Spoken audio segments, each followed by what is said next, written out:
So we'll start with the second canto of the book, The Growth of the Flame. We have already been, so to say, introduced to Savitri, that she was born in the spring when nature was at beauty's festival. She has already become a scout, a grown up girl. She has become a warrior guarding the throne of light, the diamond throne of light, a warrior guarding the diamond throne of light. So already we are told what Savitri is going to do in her life journey. Now, there is something interesting also. See, so far we have not been told who is this she, who is this girl, what is her name. Name is not given anywhere at all so far. See, the earliest occurrence is 94.4. One had returned from the transcendent planes. That is the reference to the flame which is coming down here. One had returned from the transcendent planes. She is coming from the Supreme Source. Return. She has been coming again and again. Now this one is not named because she is still in that world. When she comes here, when she grows, then she will have a name. She is at the moment nameless. One had come, and then he said, she took again. That one, that she stands for one. Without naming Savitri, that she stands for one. And then for the first time, the name Savitri appears is in 97.11. Thus was it for a while with Savitri. It is for the first time. It is for the first time that name Savitri is mentioned here. Thus was it for a while with Savitri. All the description which is there. So the name Savitri appears here for the first time. Now, of course, prior to this occurrence, we had the mention of Savitri's name in the very first book itself. In the very first canto itself, and Savitri too awoke. And in the second canto, Savitri. But that is a different context altogether. But here, she has come here, she has taken birth here.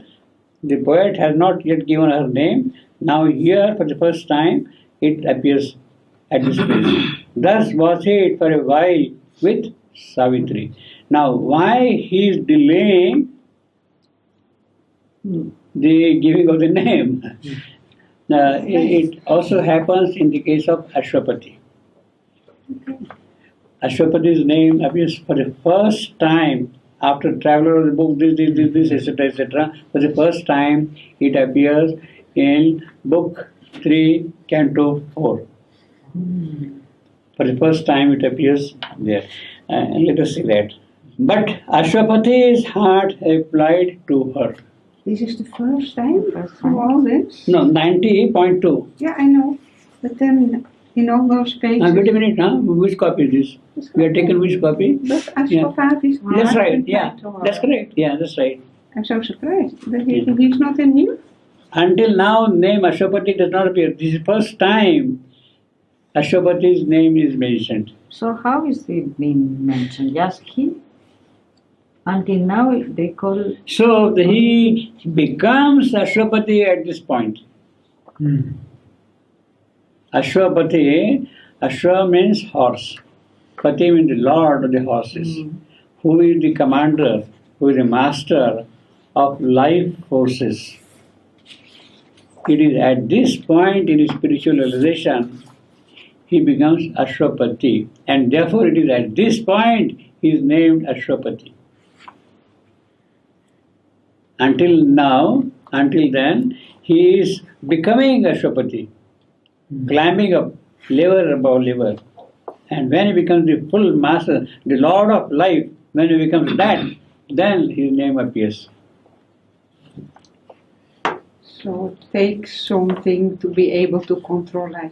So this is the beauty of Savitri. You see how he connects all this. Why he delayed so much, but it is to be understood also then in the context back. You see, same thing happened in the case of Savitri. For the first time, it appears when she has become, so to say, human Savitri fully. She has acquired the name, the form, you see. Until then, she is a goddess. She is one. So, see, we were told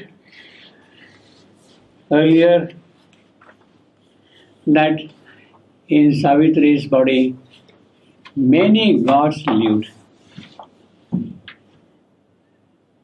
The body that held this greatness seemed almost an image of the heavens, a transparent light. Savitri, as a young girl, her body is the image of heaven's light, already you see. And then he is coming, how that image, how that flame grows. This is what I got in the second canto, the growth of the flame.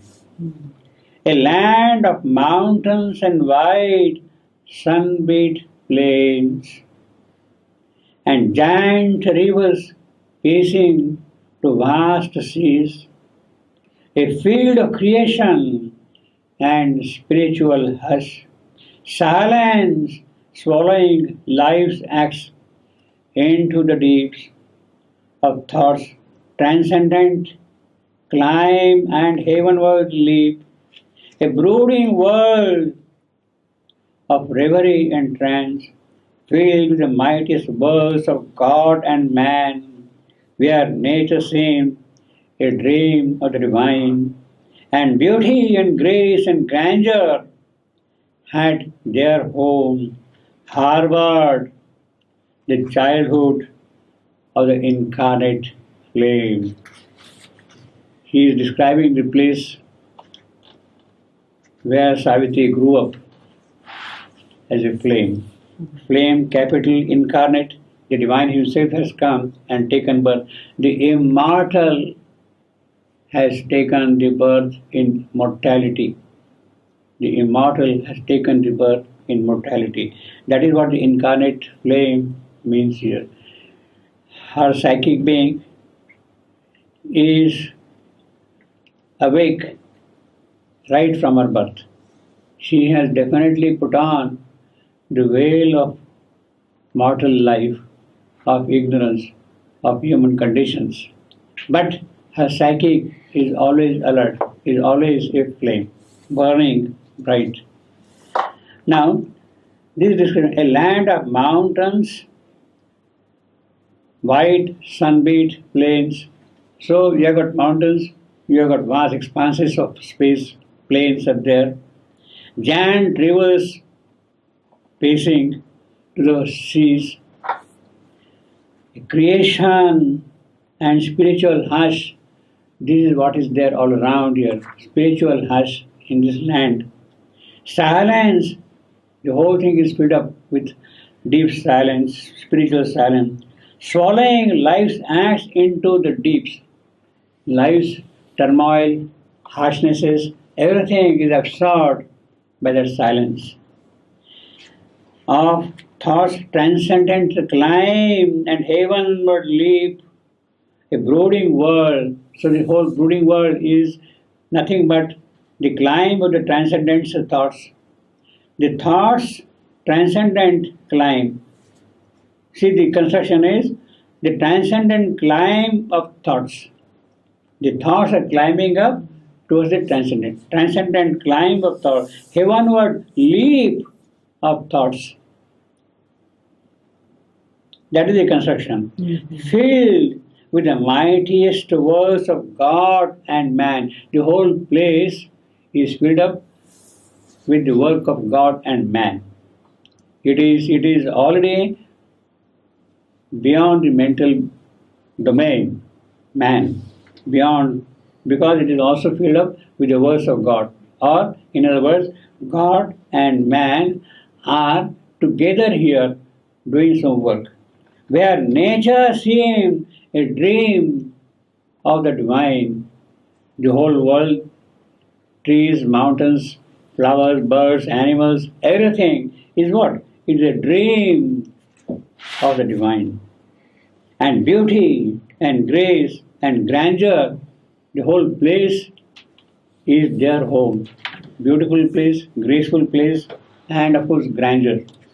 Harbor the childhood of the incarnate flame. Now the question is, he has given a kind of a geographical picture where Savitri grew up as the incarnate flame, where, but the precise geographical location you cannot find on the Google map. It is not there on the Google map, you see. It is not there at all. Basically, we can surmise something of this kind. From the nature of the description, it is obvious that this must have been ages and ages ago when the civilization was of a different kind. He is not describing anywhere factories and industries and commercial buildings and banks and transactions and all that kind of a thing. It's not there at all. It is in the company of the primeval nature, the true original nature. It is in that nature's bosom that the childhood is growing up, you see. It is not in the hectic activities of man of the modern time. Basically, Shivananda has said that the story of Savitri belongs to the Vedic cycles, to the Vedic cycles. So you can say that this is the description of the part of the country which was there during the Vedic period. Now, if you go back to the Vedic description, it would mean that you should have been somewhere in northern India. Mountains, Himalayas, rivers, you have got Sindhu, Punjab, 5 rivers, Ganges, Yamuna, on the eastern side, Brahmaputra, Padma, rushing to the seas, great seas, you see. So it is that whole northern belt of India, all the way down to the Vindhyas, in the middle. It is that whole belt of India which you can kind of surmise is being presented in this description here. He says, and giant rivers, Sindhu, Ganges, rushing like that, the 5 rivers of Punjab, you see. Giant rivers spacing into vast seas, a field of creation and spiritual hush. Spiritual hush, that is important because it is there in that region, in that what we call Aryavarta, the land of the Aryas of the ancient days. It is there that the spiritual sages, rishis, they did tapasya, they did spiritual practices and attained to high levels of spirituality. Therefore, it is a land of spiritual hush filled up everywhere. A field of creation and spiritual hush, silence swallowing life's acts into deep. Therefore, naturally, all the activities of life, the harshnesses, etc., they get absorbed in that silence of thoughts. Transcendent climb, the transcendent climb of thoughts, the heavenward leap of thought means you are climbing up the mountains So the thoughts are going beyond the mental regions, is what it means, into the transcendent. A brooding world of reverie and trance, so naturally the whole thing looks as if it is a dream, a reverie, a trance. You are absorbed in some kind of a meditation, filled with the mightiest words of God and man. This is what happened in those days. These people, the rishis, the sages, the practitioners of spirituality, they were directly in contact with the gods. And there was a direct transaction between them, between man and God. And it is that which was being worked out in the land here. Where nature, what is that worked out? God and man molding nature, giving a new shape to nature. That is the work they are doing.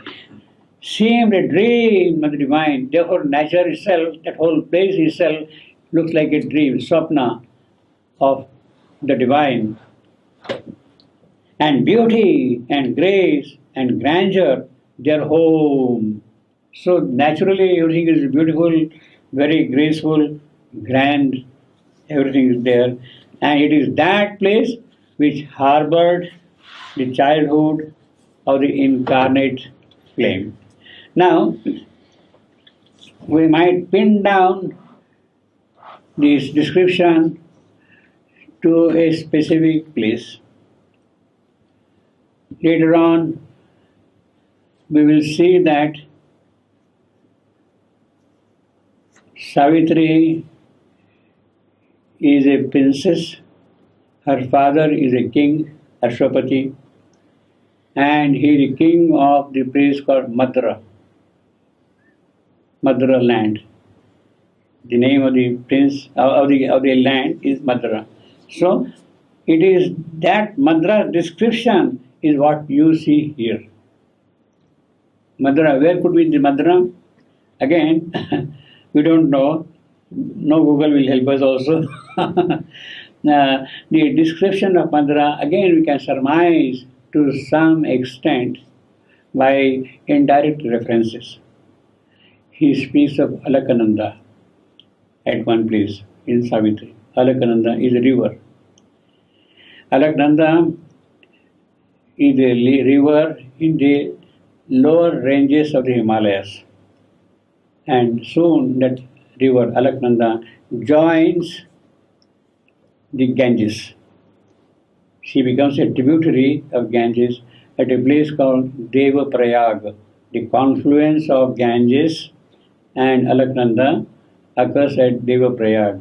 So it could be, therefore, the description of that place, although he has not pinpointed name. But we can surmise on the basis of certain hints which are given here.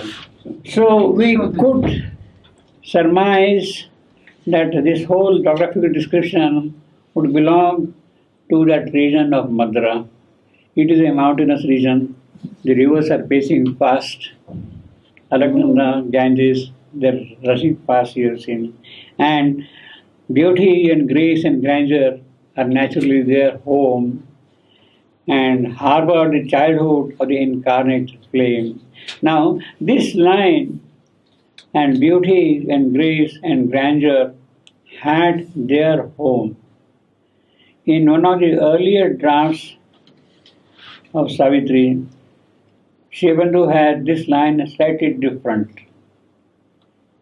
He says, and beauty and grace and grandeur flowered upon its dream. Instead of had their home, flowered from its dream. From the dream of this place, beauty and grandeur had flowered. It's a very, very beautiful description, you see. You followed the difference between the two. This is a home, all right, but in the other version, all this in beauty and grace and grandeur, they had flowered from the dream of this whole place. Mm-hmm. They are the products of this place. Whereas in this line here, we have beauty and grandeur living naturally in those surroundings. Mm. I would say this is a very beautiful description. Had flowered in stream. See. Over her watched millennial influences and the deep godheads of a grandiose past looked on her and saw the future's goddess come. Oh, as if this magnet drew the powers unseen. Now, this is a very compact sentence, very difficult sentence also. A lot of things are said in these 4 lines. See again, first thing you have to mark here, over her was millennial influence. He is not naming who is that person, her. But that her here would refer to the incarnate flame. The reference of that her is to the incarnate flame. In other words, of course, to Savitri, this is what we say. But grammatically, this her stands for the flame in the sentence here. And the deep godheads have a grandiose past. Grandiose, impressive, majestic, at the same time pompous, bombastic past. And the goddess to come, goddess of the future. Who are the goddess of the past? Who are the goddess of the future? That he is not specifying at this point here. But the reference is very clear. She is coming here when the mightiest work of God and man is being done. Mightiest work of God and man is being done. This is what we have got here. God and man being done. Actually, the goddess of the past would indicate man's development coming up to a certain point. His mental capacities, his inventive capacities, his creative capacities, they have come up to a certain point. Not only mental capacities, but even his spiritual capacities. He has climbed up from level to level in his spiritual realizations. He has got the higher mind, he has got the illumined mind, he has got intuition, he has got overmind, he has even at times shot into the transcendent. So these are the godheads of the past.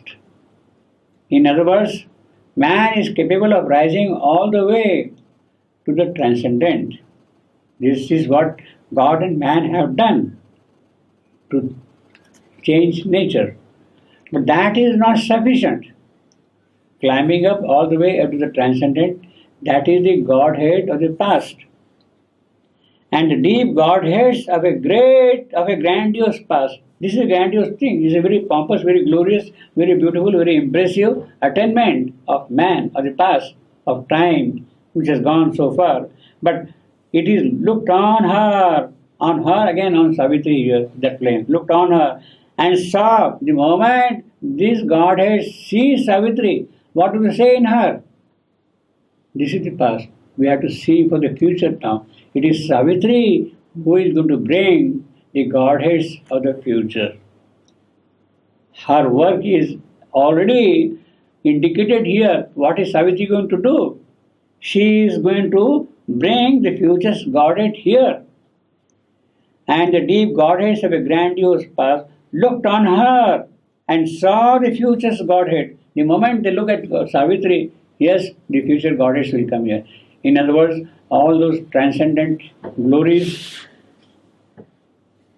of spaceless, timeless things, beauty, love, joy, happiness, whatever you want to call them, those goddesses will come down here in this creation. That is what Savitri is going to do. Looked on her and saw the future's goddess come as if this magnet drew the powers unseen. She is a magnet who is bringing the future into this creation here. So this is a very important sentence also. It immediately tells what this incarnate flame is going to do. She is going to bring the goddess of the future into this creation. Earth's brooding wisdom Now he's sort of elaborating on this sentence. Earth's brooding wisdom spoke to her still breast. Earth's brooding wisdom spoke to her. Her stands for whom? To Savitri or to Earth? That becomes a little puzzling thing. But here in this context, it is the wisdom which is speaking to Earth. It is the wisdom which is speaking to Earth. What? Mounting from mind's last peaks to mate with gods. It is that wisdom which is telling her, look, above the ranges of mind, up, there are places where you have to go and meet the gods. Mounting from mind's last peaks to mate with gods, making us brilliant thoughts a springboard. So whatever thoughts of man are, they became a springboard, jumping board, to go up. Making us brilliant thoughts a springboard to dive into the cosmic vastnesses. So this is the Godhead of the future, to dive into the cosmic vastnesses. He is giving an example of what is going to happen. The knowledge of the thinker and the seer. It is the thinker who is also the seer. The seen and the unseen and the object, they are one for him. The seer sees an object which he himself is.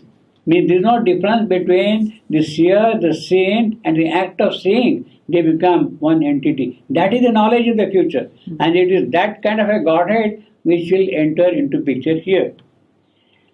To dive into the cosmic vastnesses, the knowledge of the thinker and the seer saw the unseen and thought the unthinkable, opened the enormous doors of the unknown. When that knowledge opens out, the doors of the unknown become wide open, rent man's horizons into infinity. So that is the Godhead of the future. A shoreless sweep was lent to the mortal's acts. The moment she is there, then every act of man, of mortal, becomes vast, shoreless. It has no boundaries at all. It expands. And art and beauty sprang from the human depths. Nature and soul wide in nobility. Who is more powerful? Who is more glorious? It is as a competition between earth and between soul and nature. The competition is between nature and soul. For what? Who is greater? Who is more noble? It is that kind. In other words, nature wants to go beyond the soul. The soul wants to express itself even in nature, and that kind of a competition is constantly going on there. In other words, again, this separation which is there at the moment between nature and soul will not be there anymore in the presence of Savitri. And what will happen in that place? It will be art and beauty. It is that which will be expressed everywhere. Now actually from here we have already a description of what Savitri as a child is going to acquire in her childhood. The canto name is The Growth of the Flame. How Savitri is going to grow. She is going to acquire the skills of art. She is going to learn the aesthetics of the works, art and beauty. And it is in that art and beauty, nature will be expressed in such a way that the soul of the object, it is that which will be depicted. It is not the physical feature. Means if an artist is drawing the picture of a certain object, it is the soul of the object which will be presented by the artist in his depiction. So in other words, it is that kind of an artist Savitri is going to be.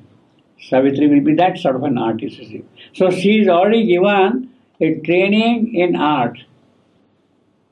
See, he is listing now in this whole passage the various faculties Savitri is going to her education. First education is art and beauty.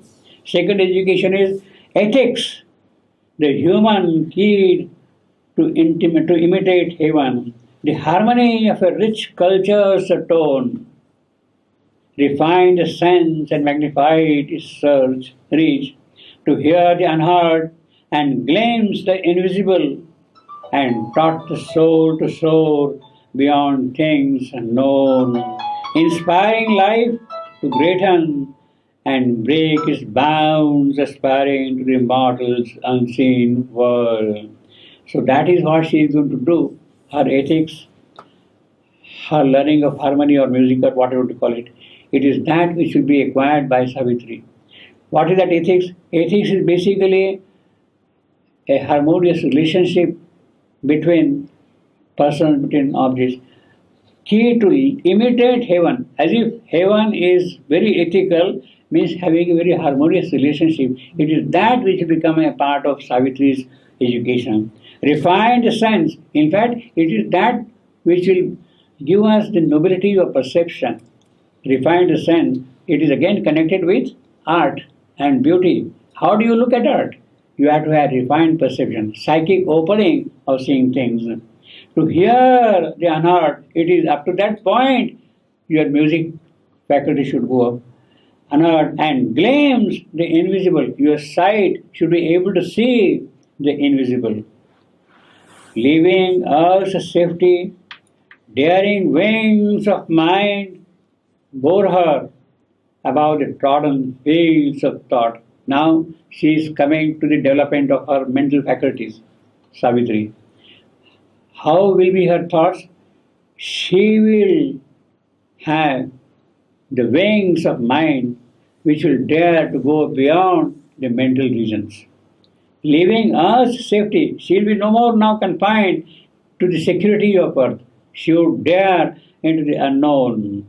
Bore her above the trodden fields of thought, crossing the mystic seas of the beyond. Her faculty of thought will become mystical. She will start having something now deeper in her perception. To live on eagle heights near to the sun. So her thoughts, her ideas will now be in the proximity of the sun itself, not tied to this earth, you see. So the sun is the supramental level. No? Not yet, no. He says near to the sun. Near to the sun. He's very careful, you see. Yeah. Yeah. In other words, all the mental faculties are now pitched up to such an extent that you are really going to the highest level possible, you see. This is what has happened to thought. Beauty, art, ethics, all these things now. There, wisdom sits on her eternal throne. So it is that kind of a wisdom which is sitting on the throne of the eternal, which Savitri is going to have. This is the education. This is the education of Savitri. All her life's turns led her to symbol doors, admitting to secret powers that were her kin. Now, all the doors of life, beauty, joy, love, sweetness, valor, power, everything, all activities of life, they have opened door after door to Savitri. And where are they leading? They are leading to the powers. All the doors are taking Savitri to the powers which were her familiar powers. She was kin, she was friendly with them, she was related with them. In other words, human Savitri, her doors have opened out and she can walk now straight to the powers which were already familiar to her. Admitting to secret powers that were her kin, adept of truth, initiate of bliss. She is already an initiate of bliss. She has been put on the path of bliss. She is an adept of truth. She is the one, truth and beauty and bliss They'll go together, always with her. A mystic acolyte trained in nature school. She's a beginner in nature school, but she's already trained now for that. Aware of the marvel of created things, she laid the secrecies of her heart's deep muse upon the altar of the wonderful. Her hours were ritual in a timeless vein. Her acts became gestures of sacrifice. Now, this whole description here is the description of a kind of an overt religious performance. She is an acolyte. She is in a fane. Fane means shrine, a temple, small temple. Fane. Then it is a ritual going on. It is a sacrifice going on. Savitri is familiar now already with all the ritualistic aspects of doing great things. She is getting the occult knowledge of these things. A mystic acolyte trained in nature's school, aware of the marvel of created things, she laid the secrecies of her heart's deep muse upon all the things which are there in her heart. She has now put in the fire of sacrifice there. Her hours were ritual in a timeless fame. Her acts became gestures of sacrifice. Whatever she is doing, she is riding the horse, she is driving the chariot and all that. All her acts now are acts of sacrifice, of making an offering to the Supreme. So this is the kind of an occult religious picture of Savitri. We had beauty and art, we had ethics, we have wisdom, we have now occult religious picture. So like that he is developing the whole thing. Invested with the rhythm of higher spheres, the music of the spheres, that is what Pythagoras was speaking. She is already hearing that music of the spheres. The word was used as a heretic means, as a very sacred word, something very pious. For the release of the imprisoned spirit, it is that secret word, it is that which can release the spirit which is imprisoned in nature and bring it out and make it open. Into communion with his comrade God. It was locked behind a prison, and it is now that which has become free because of the heretic word, because of the mystic word, mantra. You utter a magical word and it opens out that. Or it helped to beat out new expressive forms of that which labors the heart of life, some immemorial soul in men and things, seeker the unknown and the unborn, carrying a light from the ineffable to rend the veil of the last mysteries. So she is now becoming more spiritual from occult, religious. She is coming now to the level of spiritual attainments to beat out new expressive forms. This is what she is going to do. That which labors in the heart of life. See, we keep on trying, laboring all the while in the heart of life, but things are not happening always. But she is now acquiring that capacity. Seeker of the unknown and the unborn. She is already now looking for things which are not yet come into existence, which must take birth here. She is moving towards that already. Carrying a light from the ineffable. How is she moving? She is already in possession of a light coming from the inexpressible, from the ineffable, which cannot be explained. To rend the veil of the last mystery. It is that light which will separate the veil, which will remove the veil and bring her to the world of full light. Intense philosophies. Now she is becoming a philosopher. Savitri. See, intense philosophies pointed earth to heaven. That is what the metaphysics do.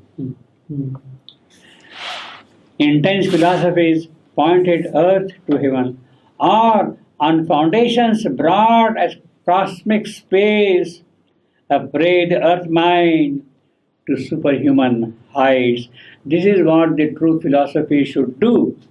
The objective of true philosophy should be to raise Earth's mind to superhuman heights. That should be the objective of true philosophy. Raise Earth's mind to superhuman heights.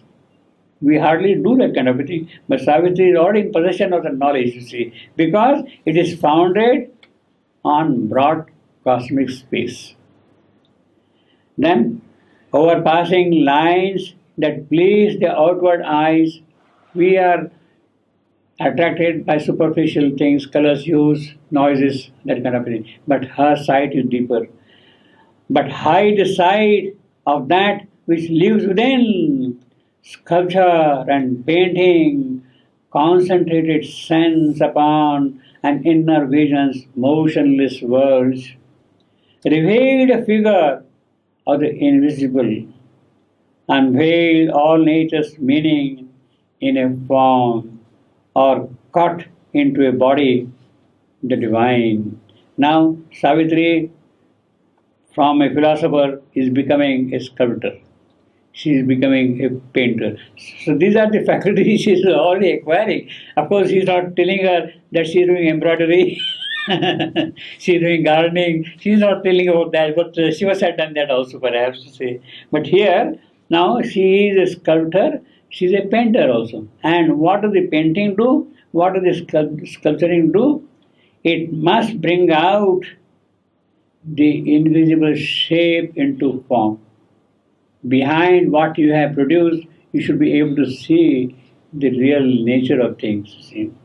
Unveil all nature's meaning in a form. It is not a statue of a god, it is not a statue of a person, but the thing which is there behind it, it is that which must come out in the painting, in the sculpture. Unveil all nature's meaning in a form or cut into a body. So you have got a statue of Buddha. Huge big statue of Buddha. It is not just a stone statue. But what does that statue catch in it? What does the artist achieve in it? It is the immutable peace which is always present around him. The moment you look at the statue of Buddha, you feel all around deep peace, luminous peace. It is that kind of caught in a body, the divine. That is what the artist should do. When you are sculpting or when you are painting, you should, that body, that figure, that painting should be able to catch the divine itself. Then she becomes an architecture. The architecture of the infinite discovered here is inward musing shapes, all these buildings, plans, etc. What is the musing? Music, then she is a musician also. Music brought down celestial yearnings, song hailed the merged heart absorbed in rapturous depths, linking the human with a cosmic cry. There is the urge, there is the aspiration of the world towards something. It is that which is linked up by this music to the Supreme, linking the human with a cosmic cry, the world interpreting movements of the dance. So she's a dancer also. See, dance, molded idea and moved to a rhythmic sway. So her choreography is such that the whole movement becomes a rhythmic movement. See? Molded idea and moved to a rhythmic sway and posture. That is the pose the dance will take. Crafts minute in subtle lines, eternize a swift moment's memory, or showered in the carvings sweep a cup's design, the underlying patterns of the unseen. Poem, now she's a craftsman, she's a poet also. Poems in largeness cast like moving worlds, and meters surging with the oceans of voice.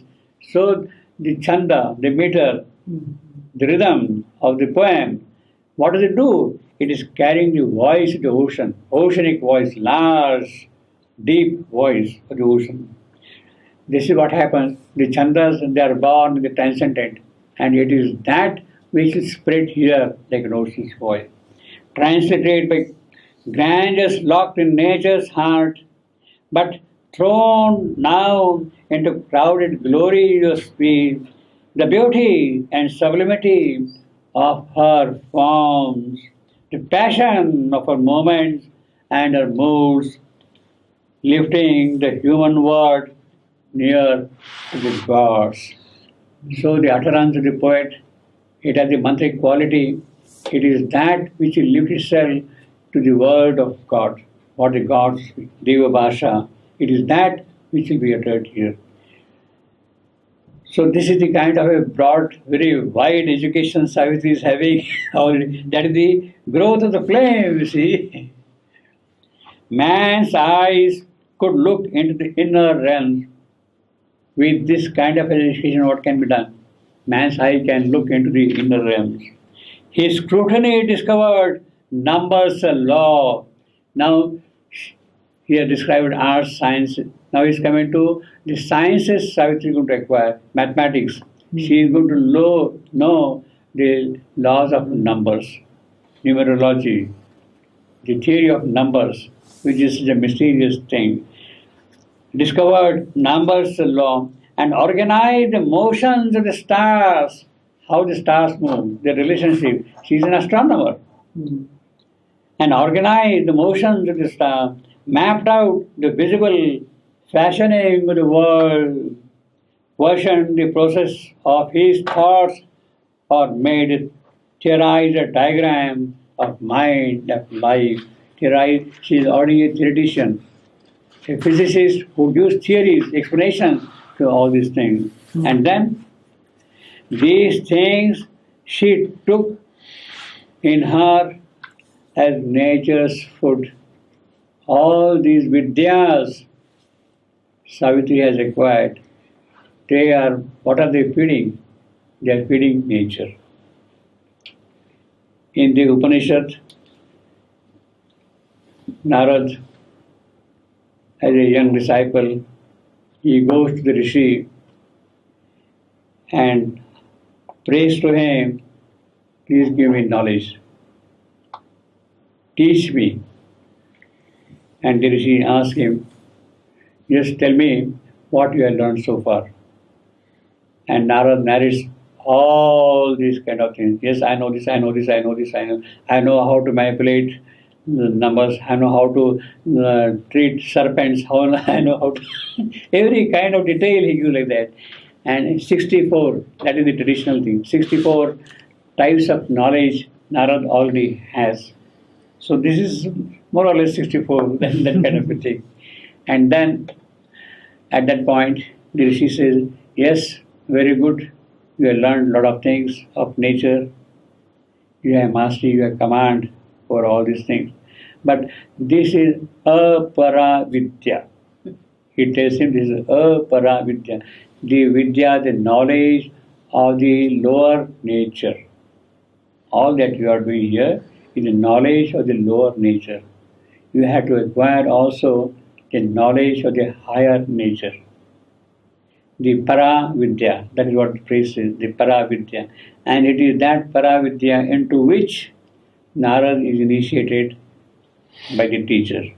Now, after acquiring all these apara vidyas, Savitri is poised to enter into the world of true knowledge, para vidya. And that is what we have here in the next few sentences. These things she took as her nature's food, but these alone could fill not her wide self, obviously. Wide self, her Atman. A human seeking limited by its gain. After what is this one? This is a human seeking. It's limited by gain. It is apara vidya, gain. To her, they seemed great and early steps. Yes, they are very good, but they are early steps. Hazardous of a young discovering spirit, which saw not yet by its own native light. Yes, you learn all these things, but not by its own native light, by its own true light, by what it is. That perception is not there. You are acquiring knowledge. Means you are seeing the object because it is telling you. But what that object is, have you identified yourself with that object? What that object is telling you, And what you are learning of that object that you are not acquired, which saw not yet by its own native light, it tapped the universe with testing knocks. Am I there? Am I there? Am I there? Testing knocks.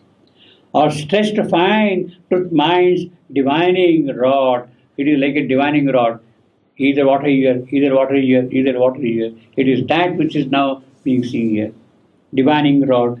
A growing out there was to numberless sides. Every side she is going, but not the widest seeing of the soul. It does not have that knowledge by which everything is known. Give me that knowledge by which I know everything. I don't want to know this, but that by which each thing is known. But not the widest seeing of the soul, not yet the vast, direct, immediate touch. This is her yearning. By simply touching it, I should know what it is. By simply looking at it, seeing it, by hearing it, I should know what it is. Not yet the vast, direct, immediate touch. Not yet the art and wisdom of the gods. That is what the gods have. By simply looking at it, by seeing it, they know what it is immediately. So that is not there yet with Savitri. A boundless knowledge greater than man's thought, all these arts, all these crafts which I acquired is okay, but that is not enough. A boundless knowledge greater than man's thought, a happiness too high for heart and sin, locked in the world and yearning for release, she felt in her, yes, there is something locked in them, I must feel that. Waiting as yet for form, it asks for objects around which to grow, and nature strong to bear without recoil the splendor of her native royalty, her greatness and her sweetness and her bliss. It is that she is acquiring, she is longing for. Her might to possess and her vast power to love are made a stepping stone. All these things are stepping stone. To what? To conquer heaven. You have built up the temple tower. The staircase is there, up, up, up. For what? To climb up to heaven. The soul saw beyond heaven's limiting boundaries. Even beyond heaven, the soul is trying to see, receive. Met a great light from the unknowable. When you go beyond that, then perhaps you also see the unknowable giving its light to it. And dreamed of a transcendent actions sphere. Aware of the universal self, so Savitri is already aware of the cosmic being, of the cosmic self. In all, everywhere. This is Upanishadic experience of Savitri. She has identified with every creature, that everywhere it is He is present, He is present. It is self, self, self, self, everywhere. She turned to living hearts and human forms, because there are all these human hearts and human forms. She has identified herself with them. Her soul's reflection, they are her soul's reflection. Complements, counterparts, they are her own parts of all things. The close outlying portions of her being, divided from her by walls of body and mind, yet to her spirit bound by ties divine. Yes, body has separated them, but for her, everything is tied into unity, because there is a divine bond between all of them. And Savitri has discovered that divine bond with everything all around here. Overcoming invisible hedge and master defense, because we are separated. So Savitri has overcome the separations and the loneliness that separates soul from soul. She wished to make all one immense embrace. She wanted to gather everybody into her embrace. Love in her was wider than the universe. That is the line there. Love in her was wider than the universe. It is that thing which she must acquire, wider than the universe. She wished to make all one immense embrace, that she might house in it all living things,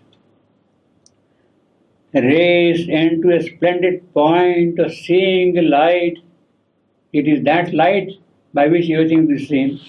Raised into a splendid point of seeing light, out of divisions dance inconscient cleft, and make them one with God and world and her. That is her journey. She has identified everything in herself. She sees the presence of the self everywhere. She has embraced every creature, every kind, every object in her fold. Everything is there. And it is that she wants to make now one with God and world and her. It is that oneness with the entire creation. That is what Savitri has to acquire. That is the kind of a knowledge Savitri is having. So you can see now, he has described all the apara vidya Savitri has acquired. Savitri has already landed into the land of the spirit, and she is yearning for the oneness of the entire creation. That is the spiritual realization she is having. She has already stepped into the world of the transcendent in her growth as a flame. The growth of the flame. So this is the growth of the flame, you see, which has happened.